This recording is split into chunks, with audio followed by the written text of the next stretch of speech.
You know those hot days, right? A glass of fresh sugarcane juice, it feels like the perfect healthy choice. But what if it's hiding something? Well, in this explainer, we're going to ask a really simple question. And trust me, the answer is pretty shocking. All right, let's get right into it. Picture this. It's a scorching hot day. You spot a vendor pressing fresh sugarcane juice, Ghana juice. It's cold, it's refreshing, it's totally natural. So, it has to be healthy, right?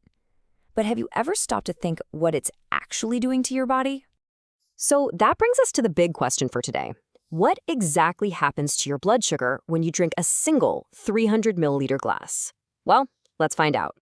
Okay, so to get a really clean answer, we're going to look at a super straightforward experiment. No frills, no fancy stuff, just isolating the effect of the juice itself. So here's the setup. It's really simple. We're talking about one 300 milliliter glass of fresh sugarcane juice.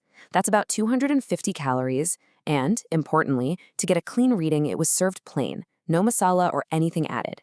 And all of this was tracked in real time using a continuous glucose monitor. All right, so the data's in, and the results? Well, it wasn't just interesting. It was, honestly, kind of shocking.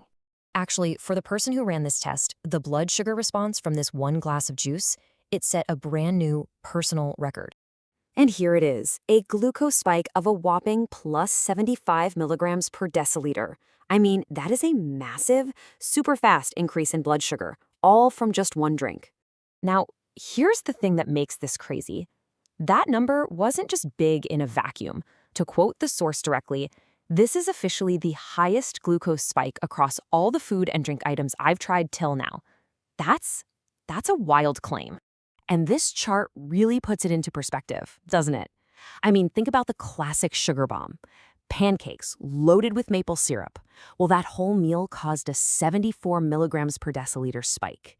And this supposedly natural fresh juice, it beat it, clocking in at 75. So you've got to be asking yourself, how is that even possible?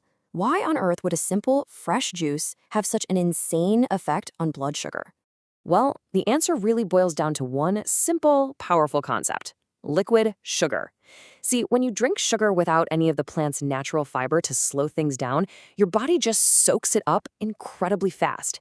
It's basically a direct shot of sugar right into your bloodstream. And we're not talking about a small amount here. The dose was huge. A quick bit of math shows that just 100 milliliters of sugarcane juice has around 3 teaspoons of sugar. So that 300 milliliter glass? That's a staggering 9 teaspoons of sugar.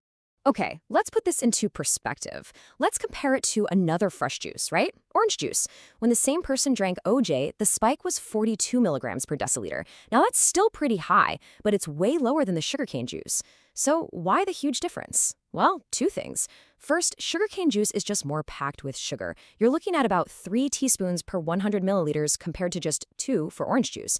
And second, the portion size was bigger, 300 milliliters versus 200 milliliters. So you've got higher concentration plus a bigger glass, and boom, that's the perfect storm for a record-breaking spike. So, does all this mean you should never touch sugarcane juice again? No, not at all. It just means you need a smarter strategy if you still want to enjoy it without that crazy spike. And the source gives us 2 really simple steps. First up, just reduce the quantity. Instead of that big 300 milliliter glass, maybe go for a smaller 200 milliliter portion. And second, timing is absolutely key. Drinking it all by itself is what causes that super fast spike. But if you have it after a meal that's got plenty of fiber and protein, that can really help slow down that glucose hit. So let's wrap this up. What's the bottom line here? The biggest lesson, for sure, is that natural and fresh do not automatically mean low sugar. That 300 milliliter glass of juice, it gave us a massive plus 75 milligrams per deciliter spike, all thanks to about 9 teaspoons of liquid sugar hitting the system at once. But the good news is you've got a game plan now. Just go for a smaller portion and try to have it after a balanced meal. And that leaves us with one last kind of provocative thought to chew on. If fresh sugarcane juice can cause a bigger spike than pancakes and syrup, what other foods that we all think are healthy might be hiding a massive sugar spike just waiting for us to find out?